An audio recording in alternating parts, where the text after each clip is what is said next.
자, 이번 영상에서는 액티비티에 대해서 좀 더 자세히 살펴보도록 하겠습니다. 이미 앞서서 소개한 것처럼 액티비티는 현재 안드로이드 프로그램을 구성하는 4가지 기본 요소 중 하나로서 주로 사용자 입출력에 대한 사용자 인터페이스를 담당하는 역할을 수행을 하고 있죠. 즉, 사용자에게 적절하게 각종 뷰를 통해 구성되어진 화면을 보여주고 해당하는 뷰에 사용자가 입력 처리를 했을 때 사용자 이벤트에 대한 처리를 담당해 줄 수 있는 그런 구성 요소가 될 것입니다. 일반 데스크탑 컴퓨터와 다르게 안드로이드 시스템은 화면이라는 출력 장치가 굉장히 작은 특징을 갖고 있죠. 자, 그러다 보니까 일반 데스크탑의 윈도우와 달리 현재 액티비티라는 것은 기본적으로 화면 하나에 대응되어진다라는 거예요. 우리 윈도우 시스템에서 보면 전체 화면을 부분 윈도우들이 나누어서 배치되어질 수 있으나 안드로이드 시스템에서는 하나의 액티비티가 하나의 화면 전체를 차지하는 것이 기본 기능이다라는 것입니다. 따라서 우리가 액티비티 상에 보여지는 서로 다른 화면은 아마도 서로 다른 액티비티로 구성되어질 가능성이 굉장히 높은 것이죠. 자, 다만 액티비티 자체에는 기본적인 출력 기능들을 갖고 있지는 않아요. 따라서 액티비티 자체로는 아무것도 보여지지는 않고 그저 그 내부에 다수의 뷰를 가질 수 있는 특징들을 갖고 있어서 기본적으로 액티비티가 생성되어진다라고 하면 어떤 초기화 작업을 수행을 하는 생명주기 메서드로 onCreate라는 메서드가 존재했었죠. 그 onCreate라는 메서드 내부에서 setContentView라는 메서드를 통해 현재 액티비티의 컨텐트 영역에 어떤 내용의 뷰를 표시하도록 할 것인지를 지정을 해주도록 해주고 있었습니다. 일반적으로 XML 형식으로 작성한 레이아웃 파일로부터 자동 전개되어진 뷰로 액티비티의 내용을 설정하도록 했었고, 커스텀 뷰나 특별한 목적이 있다라고 한다면 우리 프로그래머가 코드를 통해 프로그램적으로 생성되어진 뷰를 역시 액티비티의 컨텐트 내용으로 설정할 수 있었습니다. 기본적으로 이런 하나의 액티비티는 독립된 기능을 수행을 해주는 그런 구성 요소이며 다른 액티비티와 서로 중첩되어지지 않고 처리되어지는 특징을 갖고 있습니다. 다만 이런 액티비티라는 것은 현재 안드로이드 시스템이 수행되어지는 과정 중에서 내부적으로 혹은 외부적으로 간섭을 많이 받게 되어질 수 있게 될 것입니다. 어떤 특정 액티비티를 사용하는 도중에 전화가 걸려온다라든가 혹은 사용자가 단순히 단말기의 방향을 수직적인 방향에서 수평적인 방향으로 바꾼다라든가 하는 행위들이 일어났을 때마다 액티비티는 그에 따른 적절한 처리들이 수행이 되어져야 할 것입니다. 따라서 어떤 상황에서도 액티비티는 정상적으로 동작되어질 수 있도록 하기 위해서 액티비티의 상태 변화에 따라 필요한 적절한 대비들이 일어날 수 있도록 하기 위해 액티비티의 주된 기본 상태 변화들을 몇 가지로 분류를 하고 그에 대비할 수 있도록 하기 위해 액티비티 클래스 내부에는 몇 가지 생명주기 메서드가 제공이 되어지고 있습니다. 그 중에 가장 대표적인 메서드로 우리가 사용을 해왔던 것이 바로 onCreate라는 메서드가 됐던 것이죠. 이번 영상에서는 나머지 다른 생명주기 메서드들이 어떤 것들이 있는지 살펴보고 각 생명주기 메서드들이 언제 어떻게 호출되어지는지를 확인해 봄으로써 액티비티의 상태 변화에 대한 전반적인 흐름에 대한 이해를 가질 수 있기 바랍니다. 현재 안드로이드의 액티비티는 좀 더 효율적인 메모리 관리를 위해서 액티비티에 대한 생명주기들이 존재하게 되어져요. 일반 데스크탑 같은 경우에는 상대적으로 여유롭게 메모리들을 장착할 수 있기 때문에 현재 실행 중인 프로그램이 탑재되어질 물리적인 메모리들에 대한 제약을 걱정하지 않아도 되는데 반해서 휴대전화와 같은 안드로이드 프로그램이 동작하는 환경에서는 일반적으로 충분한 양의 메모리를 갖고 있지 못한 경우들이 많이 있을 거예요. 그래서 각 프로그램들을 실행하기 위해서 메모리들을 좀 더 효율적으로 관리할 수 있도록 하기 위해 각 액티비티는 생명주기 메서드라는 것들을 제공을 받고 그 생명주기 메서드에 따라 프로그램이 생성되어지고 소멸되어지는 과정 중에 필요한 처리들이 자동으로 일어날 수 있도록 해주고 있습니다. 특히 현재 액티비티가 가질 수 있는 상태 중에서 일시정지라는 상태와 정지라는 상태가 있는데, 이런 일시정지나 정지 상태인 경우, 즉 사용자가 직접 액티비티와 상호작용해가면서 어떤 작업을 수행을 하는 경우가 아닌 나머지 모든 경우에서는 아주 극단적으로 메모리가 부족할 때 해당하는 프로세스가 메모리에서 제거되어질 수도 있다라는 특징이 있습니다. 자, 다만 사용자가 프로그램을 종료한 것이 아니라 메모리가 부족해서 시스템적으로 강제로 해당하는 프로세스를 메모리에서 제거해 버렸다라고 한다면 사용자는 그 상황을 모르잖아요. 그래서 사용자가 해당하는 프로그램을 다시 실행한다라고 했을 때 사용자는 이전에 했던 작업을 다시 재개한다라는 느낌으로 프로그램을 선택해 주게 되겠지만, 시스템적으로는 해당하는 프로세스가 이미 메모리에서 제거되어졌기 때문에 재개가 아니라 재시작하는 상황들이 필요하게 될 것입니다. 자, 이 경우 이전 상태 값들을 복구해서 사용자가 일관되게 이전의 내용들을 연속적으로 사용할 수 있도록 해줄 수 있는 그런 방법들도 필요하게 될 것이에요. 자, 이런 액티비티는 기본적으로 액티비티 스택에 의해서 관리가 되어지는데, 소위 하나의 액티비티를 실행하고 그 다음 액티비티를 실행하는 과정들이 이렇게 스택에다가 순차적으로 액티비티들을 쌓아가는 형태로 처리가 되어진다라고 생각해 주면 되겠습니다. 예를 들어서 홈 화면을 나타내 줄 수 있는 액티비티가 A 액티비티다라고 했을 때, 자, 홈 화면에서 어떤 하나의 어플리케이션을 실행을 했다라고 가정을 해봅시다. 뒤에 가서 다루겠지만 하나의 액티비티를 시작할 때에는 기본적으로 스타트 액티비티라는 메서드를 이용을 할 수 있어요. 자, 그래서 B라는 액티비티를 실행하게 되어지면 A라는 액티비티가 종료되고 B 액티비티가 실행되는 게 아니라 멀티태스킹이 가능하기 때문에 A라는 액티비티가 남아있는 채로 그 위에 B 액티비티에 대한 내용이 쌓이게 되는 것이에요. 다만 기본적으로 액티비티는 화면 전체를 나타내기 때문에 B 액티비티가 수행 중인 동안에는 A 액티비티 내용이 전혀 보여지지 않을 것입니다. 자, 그 상황에서 다시 B 액티비티에서 어떤 버튼을 눌러서 화면을 전환을 했던 해서 C 액티비티를 실행하도록 했다라고 한다면 역시 B 액티비티 위쪽에 C 액티비티가 수행이 되어지게 되는 것이죠. 자, 이렇게 A 액티비티 다음에 B 액티비티가, B 액티비티 다음에 C 액티비티가 실행됐다라는 것은 현재 안드로이드 프로그램들이 이렇게 겹겹이 쌓여 있다라는 것을 나타낸다기보다는 실제로 이렇게 쌓여 있는 것처럼 실행되어지고 있는 액티비티들의 실행 순서들을 안드로이드 시스템 내부적으로 관리를 하고 있는 거예요. 자, 따라서 우리가 뒤로 가기 버튼을 눌러서 현재 C 액티비티가 종료되어지면 C 액티비티가 실행되기 바로 직전의 액티비티인 B 액티비티가 최상위 액티비티로서 사용자 입출력을 담당을 하게 되어진다라는 것입니다. 역시 액티비티 B에서 뒤로 가기 버튼을 눌러주면 혹은 프로그램 코드적으로 finish라는 메서드로 호출하게 되어지면 역시 B 액티비티를 종료하고 그 전으로 돌아가게 되어진다라는 것입니다. 자, 사용자 입장에서는 항상 이 액티비티 스택에 가장 최상위에 있는 액티비티만 상호작용하게 될 거예요. 그리고 나머지 액티비티는 전체 내용이 그 최상위 액티비티에 의해 가려지기 때문에 일반적으로 데스크탑 프로그램과 다르게 부분만 보여질 일은 거의 없을 것입니다. 그래서 아마도 최상위 액티비티가 아닌 액티비티들은 그 내용을 굳이 수행하지 않아도 되는 그런 상태들이 대부분이 되겠죠.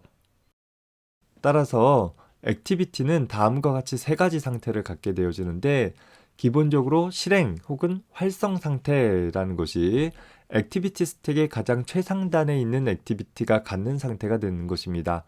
사용자 입력 포커스를 받아서 사용자와 상호작용해 나갈 수 있는 그런 액티비티를 실행 상태 액티비티라고 표현하는 것이고, 기본적으로 단 하나의 액티비티만이 실행 상태의 액티비티에 놓여질 수 있을 것입니다.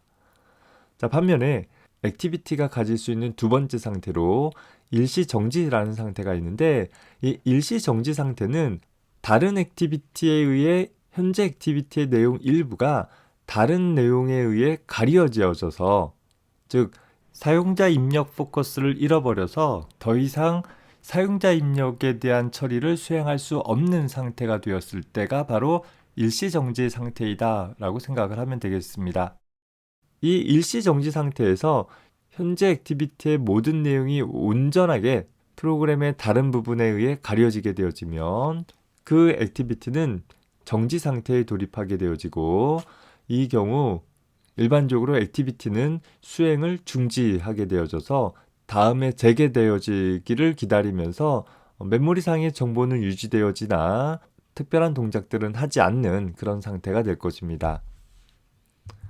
앞서서 보면 현재 C라는 액티비티가 최상위 액티비티가 되어진다 라고 하면 C라는 액티비티가 현재 상황에서는 실행 상태인 액티비티가 된 것이고, 이 C라는 액티비티에 의해서 B도 A도 온전하게 다 가려져 있다 라고 한다면 B도 A도 모두 다 정지 상태의 액티비티가 될 것이다 라는 거예요. 자, 여기서 하나 주의할 것은 현재 사용자와 상호작용할 수 있는 유일한 액티비티는 실행 상태의 액티비티 뿐이기 때문에 일시정지 상태가 되거나 정지 상태가 되어지면 그 해당하는 액티비티들은 메모리가 부족한 경우에 언제든지 종료되어질 수 있는 그런 상태의 액티비티가 되는 것입니다. 소위 킬러블이라는 상태가 되어져서, 물론 일시정지 상태보다 정지 상태가 좀 더 메모리에서 강제 종료되어질 수 있는 우선순위가 높은 상태가 되겠죠. 얘는 일부라도 보이나 얘는 전체 다 보이지 않기 때문에 예를 들어서 이 세 개의 액티비티가 있다라는 상황에서 메모리가 현재 부족하면 얘가 1순위로 삭제 대상이 될 거예요. 얘를 삭제했음에도 불구하고 메모리가 여전히 부족하다? 그러면 일시정지 상태의 액티비티도 종료되어질 수도 있다라는 것입니다. 사용자가 프로그램을 강제 종료하는 것이 아니라 시스템에 의해서 특정 액티비티의 내용이 메모리에서 강제로 제거되어질 수 있다라는 특징이 있는 것이고, 다시 말해서 현재 A, B, C라고 있을 때 A는 정지 상태, B는 일시정지 상태, 그리고 C는 실행 상태에 있다라고 했을 때 메모리가 부족하면 정지 상태에 있는 액티비티부터 제거되어질 수 있는 것이죠. 정지 상태, 일시정지 상태에 있는 액티비티들을 모두 다 제거한 후에 사용자가 finish라는 동작을 통해서 이전 상태로 돌아가려고 한다라고 하면 현재 B 액티비티에 대한 내용이 없잖아요. 그러면 안드로이드 시스템 내에서는 프로그램이 종료됐으니까 재개할 수 없다라고 오류를 내는 것 대신에 현재 B 액티비티에 대한 내용을 다시 실행해 줌으로써 마치 메모리에 남아 있었던 것처럼 처리해 줄 수 있도록 지원을 해주고 있고, 그때 이를 처리할 수 있는 것들이 바로 생명주기 메서드들이다 라고 생각을 해주면 되겠습니다. 그래서 액티비티의 생명주기 메서드들을 좀 살펴보면, 기본적으로 안드로이드 메뉴 화면에서 혹은 홈 화면에서 특정 어플리케이션을 실행시키게 될 것이에요. 해당하는 어플리케이션이 실행되어지게 되어지면 액티비티 객체가 생성되어지고 나서 onCreate, onStart, onResume이라는 생명주기 메서드들이 순차적으로 실행이 되어지게 됩니다. 그 과정을 통해서 화면에 하나의 액티비티가 표시가 되어지고 사용자 입력을 받을 수 있는 상태가 되어지게 되는 것이죠. 그래서 액티비티가 실행되어지는 중에 이제 프로그램을 종료하기 위해서 뒤로 가기 버튼 등을 눌러 액티비티를 종료하게 되어지면 이제는 onPause, onStop, onDestroy라는 메서드가 역시 순차적으로 호출되어지면서 하나의 액티비티가 끝나면서 처리해야 할 과정들을 순서대로 처리를 해주게 되어집니다. 여기서 onPause라는 것이 일시정지 상태가 되었을 때, onStop이라는 것이 정지 상태가 되었을 때 자동으로 호출되어지는 메서드들이기도 해요. 완전히 프로그램을 끝내버리는 것이 아니라 정지 상태에 돌입되어진 액티비티를 다시 재개한다 라고 한다면 onRestart라는 메서드를 통해서 onStart 이후에 있는 메서드들이 다시 호출되어지면서 재개에 필요한 어떤 작업들이 동반되어지기도 합니다. 그래서 앞서 나온 이 7개의 메서드들이 액티비티에 대한 기본적인 생명주기 메서드인 것이고, 저 생명주기 메서드는 우리 프로그래머가 명시적으로 호출하는 메서드가 아니라 이렇게 액티비티가 실행되고 종료되어지고 재개되어지는 과정 중에서 자동으로 호출되어지는 메서드이다 라는 것입니다. 따라서 하나의 액티비티가 실행되고 종료되어지고 재개되어지는 과정 중에서 어떤 필요한 일이 있다라고 하면 각 순간에 호출되어질 생명주기 메서드 안에 그 내용을 기술해 주기만 한다라고 하면 적절한 순간에 자동으로 그 일이 일어날 수 있도록 해볼 수 있는 것이죠. 대표적인 경우로 onCreate라는 메서드는 액티비티가 시작될 때 호출되어지는 메서드이다 보니까 액티비티가 시작되어질 때 화면 구성을 하기 위한 가장 기본적으로 액티비티의 컨텐트 영역을 특정한 뷰로 채우는 작업들을 여기서 수행을 해주면 되겠구나 라는 것을 확인을 해볼 수 있을 것입니다. 그래서 각 액티비티의 생명주기 메서드들이 언제 호출되어지는지를 좀 더 구체적으로 살펴보도록 해봅시다. 현재 onCreate라는 메서드는 액티비티가 최초 생성되었을 때 자동으로 호출되어지는 메서드인 것이고, 이후 현재 액티비티가 가시화되어질 때, 즉 화면에 보여질 때 호출되어지는 메서드가 onStart라는 메서드가 되어집니다. 자, 화면에 가시화되어진 액티비티에 사용자가 이벤트 입력 등의 상호작용을 할 수 있는 준비가 되었을 때 onResume이라는 메서드가 호출이 되어지는 것이고, 이후 사용자 입력을 받아서 적절하게 처리되어지는 일들이 일어나겠죠.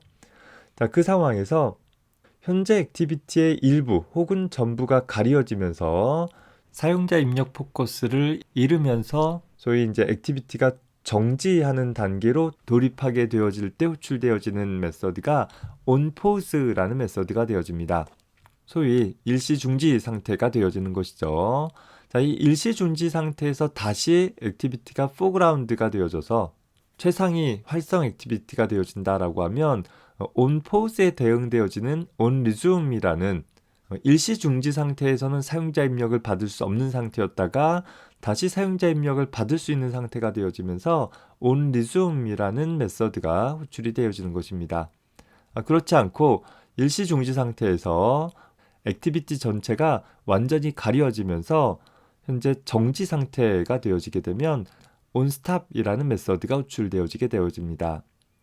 역시 정지 상태였다가 다시 자신이 완전히 보여지게 되어지게 되면 보여지지 않았다가 다시 보여지게 되는 것이니까 onStart라는 메서드가 호출되어지도록 하되 foreground가 되어지는 시점에 onRestart라는 메서드를 통해 onStart라는 메서드가 호출이 되어지고 이후 onResume이라는 메서드가 호출되어져서 다시 실행하는 과정들이 일어날 수 있게 되는 것입니다. 자, 그렇지 않고 onStop이라는 상태에서 사용자가 프로그램을 종료하는 처리 과정이었다라고 한다면 이후 onDestroy라는 메서드를 통해서 마지막 해제 작업들을 온전하게 수행을 해주게 되는 것이죠. 실행 상태에 있는 액티비티를 사용자가 종료한다라고 하면 onPause, onStop, onDestroy까지 순차적으로 수행이 될 것이고, 실행 상태인 액티비티의 상에 다른 액티비티를 띄워서 혹은 화면이 전환되어져서 현재 액티비티가 가려지게 되어진다라고 하면 onPause를 거쳐서 onStop 상태에 머물게 될 것이에요. 어찌됐든 간에 현재 onPause 이하 상태에서는 현재 액티비티의 내용이 일부 혹은 전부 가려지면서 사용자와 상호작용할 수 없는 상태가 되어지다 보니까 일반적으로 액티비티 내부에서는 수행하던 작업들을 멈춰주는 작업들을 처리를 해주면 될 것이고, 역시 이 onPause 이후로는 킬러블 상태이기 때문에 언제든 메모리가 부족하면 강제 종료되어질 수 있다라는 거예요. 우선적으로는 onStop 상태에 있는 액티비티가 그럼에도 불구하고 메모리가 부족하면 onPause 상태에 있는 액티비티도 강제 종료되어질 수 있고, 이렇게 강제 종료되어진 이후에 재개하게 되어질 때는 현재 메모리에 현재 액티비티에 대한 정보가 남아있지 않기 때문에 새로 객체를 만들어내고 onCreate라는 메서드 이하가 다시 호출되어지게 된다라는 것입니다. 자, 관심 있게 볼 것은 onPause도 onStop도 사용자가 중지하기 위한 상황이 아닌 상황에서 강제 종료될 수 있다라는 것이고, 메모리에 남아있을 때 재개되어지는 경우와 강제 종료되었을 때 재개되어지는 경우 서로 다른 루트를 통해서 처리가 되어진다. 하지만 사용자 입장에서는 이전의 상태를 재개되어지는 효과를 얻기 위해서 이전의 상태를 그대로 연속성 있게 사용할 수 있는 어떤 방법들이 제공되어질 필요가 있겠구나 정도 기억을 해둡시다. 자, 액티비티에 각 생명주기 메서드들이 어떤 순서대로 호출되어지는지를 확인을 해보기 위해서 현재 메인 액티비티 내부에다가 생명주기 메서드들을 재정의를 해봅시다. 현재 마우스 오른쪽 버튼 눌러서 제너레이트 하기를 오버라이드 메서드 재정해라 라고 해주면 되겠죠. onCreate라는 메서드는 이미 정의가 되어 있고 현재 클래스 단위로 묶지 말고 봅시다. 현재 전체를 알파벳 순서대로 쭉 가보면 자, onStart라는 메서드 있죠. 자, 컨트롤 키 누르고 하나씩 선택해 봅시다. 그 다음에 onResume이라는 메서드 있죠. 자, 그 다음에 onPause라는 메서드 있고, 그 다음에 onStop이라는 메서드 있고, 그 다음에 onDestroy라는 메서드 있고요. 그 다음에 마지막으로 onRestart라는 메서드 있을 것입니다. 꼭 순서대로 선택할 필요는 없어요. 자, 해서 해당하는 메서드들을 재정해라 라고 추가를 해주면 현재 메인 액티비티 안에 onCreate 이하 각 메서드들이 제공이 된 것을 볼 수 있습니다.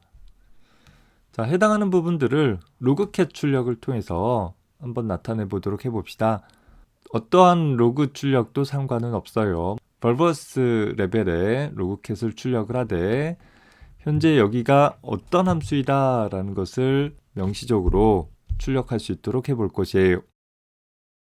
자, onCreate 포함해서 onStart 이하 모든 생명주기 메서드에다가 각각 메인 액티비티에서 추구하는 로그캣이다 라는 의미로 벌버스 레벨의 로그를 출력하도록 했고, 현재 출력할 메시지로 각 메서드의 이름을 출력할 수 있도록 구성을 해봤습니다.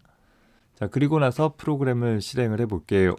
자, 프로그램이 시작되어지는 과정을 거쳤죠. 자, 우리가 로그캣 출력 창을 통해 가지고서 현재 메인 액티비티라는 태그를 갖고 있는 로그캣 출력을 벌버스 수준, 즉 모든 로그캣들을 다 출력하도록 해보면 현재 onCreate부터 onStart, onResume이라는 순서대로 순차적으로 출력된 것을 볼 수 있어요. 자, 현재 보면 우리가 액티비티가 실행되어지는 상황이고 현재 액티비티가 최상위 윈도우에 있다 보니까 onResume까지만 출력이 되고 계속 실행 중인 상태인 것이죠. 자, 이 상태에서 우리가 현재 액티비티를 종료하는 과정들을 거치기 위해서 뒤로 가기 버튼을 눌러주게 되면 자, 어떻게 됐어요? onPause를 거쳐서 onDestroy까지 역시 생명주기 메서드들이 차례로 수행이 되어진 것을 볼 수 있습니다. 자, 로그캣을 깨끗하게 지우고 나서 다시 실행을 해봅시다. 현재 액티비티가 수행되어지는 과정 중에 onResume까지 수행이 되어졌죠. 자, 이 상태에서 내가 홈 화면으로 이동을 했어요. 자, 홈 화면으로 이동한 것은 현재 프로그램을 종료시킨 것이 아니잖아요. 그렇기 때문에 현재 아까 수행했던 프로그램은 onPause를 거쳐 onStop 상태까지 간 것이고, 이 상태에서 내가 다시 재개하기를 lifecycle이라는 프로그램을 재개하게 되어지면 onRestart를 거쳐서 onStart, onResume이라는 상태로 돌입되어지는 것을 볼 수 있을 것입니다. 자, 이렇게 상태에 따라 생명주기 메서드들이 호출되어지게 되는데 그 과정들을 좀 정리해서 나열해 봤습니다. 현재 보면 프로그램이 실행되어지게 되어지면 액티비티가 시작되어지면서 액티비티 객체 생성되어지고 onCreate, onStart, onResume이라는 메서드까지 호출이 되어지고 액티비티가 동작되어지는 즉 사용자 입력을 받아서 처리되어지는 상태에 머물게 될 것이에요. 자, 이 상태에서 현재 액티비티를 종료하도록 하는 처리를 하면 보통은 어플리케이션 내에 종료 버튼이 있지는 않죠. 그저 안드로이드 시스템에 뒤로 가기 버튼을 눌러서 종료하는 처리를 담당하도록 하면 현재 동작 중인 액티비티는 on pause, on stop, on destroy를 거쳐서 액티비티가 실제 종료되어지는, 메모리에서 제거되어지는 일이 정상적으로 일어나게 될 것입니다. 반면에 현재 액티비티의 화면 일부가 대화 상자 등이 나타나서 일부 가려지게 되어진다라고 하면 on pause라는 상태에 갔다가 다시 재개되어지게 되어지면 on resume을 거쳐서 다시 동작하는 상태로 가게 될 거예요. 하지만 현재 액티비티가 완전히 다른 액티비티로 가려지거나 혹은 홈 화면으로 가서 전혀 보여지지 않게 되어진다라고 하면 현재 액티비티는 동작 중인 상태에서 on pause와 on stop을 거쳐서 보이지 않는 상태에 놓여 있다가 재개되어지는 시점에 on restart라는 메서드를 통해 on start, on resume 거쳐 다시 동작하는 상태가 되는 것입니다. 반면에 정지되어진 액티비티가 메모리 부족으로 강제 종료되었다라고 하면 이제는 액티비티 객체를 새로 생성하는 것부터 시작해가지고서 on create 이하에 있는 메서드들이 전부 다 다시 호출되어질 필요가 있을 것입니다. 혹은 프로그램이 정상적인 프로그램의 수순을 밟아서 종료하게 되어졌다라고 한다면 역시 사용자에 의해서 종료되어진 액티비티를 다시 재개하게 되어지면 역시 객체를 생성을 해서 다시 onCreate 이하의 메서드들이 호출되어질 필요가 있는 것이겠죠. 그래서 각 상황에 대해서 좀 정리를 해서 살펴보면 현재 앞에 나와 있는 그림의 첫 번째, 두 번째 상태, 요 두 가지 경우에요. 액티비티가 일반적으로 실행되고 종료되어지는 상태에 대해서 살펴보면 기본적으로 onCreate라는 메서드를 통해 가지고서 액티비티가 시작되어지는 일이 또 onDestroy라는 메서드를 통해서 액티비티가 끝나는 것과 관계되어지는 일을 처리하게 되어질 것입니다. 따라서 일반적으로 onCreate라는 메서드에서는 현재 액티비티를 실행하기 위해서 필요한 객체들을 생성을 하고 특히 화면을 구성하는 일들을 주로 담당을 하게 될 것이죠. 뿐만 아니라 프로그램 내부에서 사용되어지는 어떤 참조 변수들이 있다라고 하면 그런 참조 변수에다가 필요한 객체들을 할당을 해주는 일도 onCreate에서 담당을 해주면 무난하게 처리가 될 것입니다.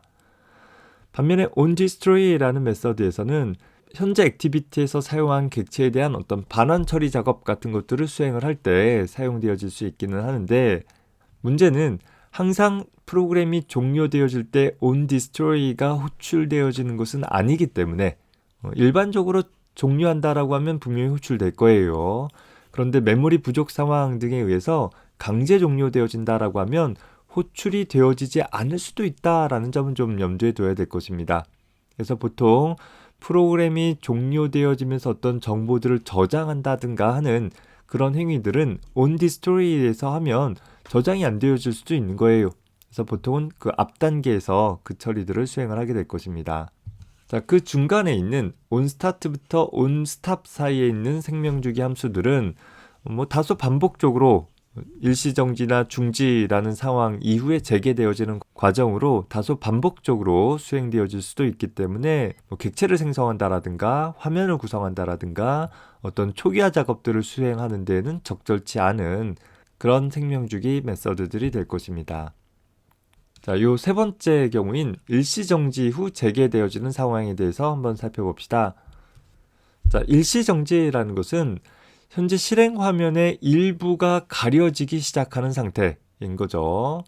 실제 하나의 액티비티 위에 또 다른 작은 액티비티가 일부 표현되어지거나 혹은 대화 상자 같은 경우를 통해서 액티비티의 일부 내용만 가려지는 상태가 되어지면 이 뒤에 음영 처리되어져 있는 이 부분에 있는 액티비티는 소위 일시정지 상태가 되어진다라는 거예요. 즉 화면의 일부라도 보여지기는 하나 사용자 입력을 받을 수는 없는 상태이다 라는 것이죠. 이후 일시정지 이후에 놓여있는 액티비티는 모두 킬러블 상태, 즉 메모리가 부족한 경우 언제든지 강제로 종료되어질 수 있는 상태가 되어진다라는 점에서 좀 유의를 해줘야 되겠죠. 따라서 내가 현재 액티비티를 재개하기 위해서 어떤 작업을 저장할 필요가 있다라고 한다면 가장 적절한 위치가 on destroy가 아니라 on pause라는 상태가 될 것입니다. 왜? on pause 이후에는 강제 종료되어질 수 있는 여지가 있기 때문에 저장할 거라면 이때 저장을 해주는 것이 가장 안전한 선택이 될 수 있다라는 거죠. 물론 이후 재개되어져서 사용자와 상호작용할 수 있는 사용자 이벤트를 받을 수 있는 상태가 되어지면 on resume이라는 상태를 거쳐서 실행이 재개가 되겠습니다. 자, 정지 상태에 놓여 있다가 재개되어지는 경우를 살펴봅시다. 현재 정지라는 상태는 현재 액티비티가 다른 액티비티에 의해 온전하게 가리워져서 더 이상 아무런 내용도 보여지지 않는 상태가 되었을 때 정지 상태가 되어집니다. 다른 액티비티가 내 액티비티 위에 올라오게 되거나 혹은 홈 키가 눌려져서 현재 액티비티 위에 홈 화면이 보여지거나 혹은 잠금 화면 상태가 되어져서 역시 잠금 화면이 현재 액티비티 위에 올려지게 됐을 때 해당하는 액티비티는 정지 상태가 되어지는 것이에요. 자, 다만 예외적인 경우가 노티피케이션이라고 해서 우리 안드로이드 상단에서 화면을 수입해 가지고서 어떤 알림 정보들을 볼 수 있는 화면을 현재 화면 일부 혹은 전체에 다 가릴 수 있게 되는데 이런 노티피케이션으로 가려지는 경우에는 어떠한 생명주기 메서드도 호출되지 않는, 다시 말해서 이 밑에 있는 액티비티는 일시정지도 정지되지도 않는다라는 특징만 구분을 해둡시다. onStop이라는 메서드가 자동으로 호출되어지고 이후 재실행되어지기 위해서는 onRestart를 거쳐 onStart 함수가 호출되어지게 될 것입니다. 자, 이 마지막 경우, 5번째 마지막 경우를 봅시다. 현재 프로그램이 수행되어지다가 현재 메모리의 부족 등의 이유로 특정 액티비티의 내용이 강제 종료되어지는 경우들이 일어날 수 있을 거예요. 메모리가 부족해서 강제 종료가 될 수도 있고 혹은 시스템의 환경 변화에 의해서 강제 종료가 되어지는 경우들도 있어요. 대표적인 경우로 단말기의 방향을 수직 방향에서 가로 방향으로 돌리게 되어지면 우리 어떻게 되어졌어요? 우리 리소스 퀄리파이어에 의해서 수직 방향에 대한 리소스가 수평 방향에 대한 리소스로 자동으로 변화되어질 수 있다라는 점을 살펴봤었죠. 우리 생명주기 메서드 중에서 현재 액티비티의 컨텐트 영역을 채울 수 있는 레이아웃 리소스는 onCreate에서 가져오도록 하고 있는데, 다시 말해서 onCreate라는 메서드가 다시 호출되지 않고서는 액티비티의 컨텐트 영역을 채우고 있는 리소스의 내용을 수정할 수 없다라는 것입니다. 자, 그런데 그것이 수정됐다라는 것은 우리가 단말기의 방향을 가로 방향에서 수직 방향으로 혹은 수직 방향에서 수평 방향으로 이동할 때마다 항상 현재 액티비티는 강제 종료되고 재실행되어지는 일이 반복적으로 일어난다라는 것을 간접적으로 확인해 볼 수 있을 것이에요.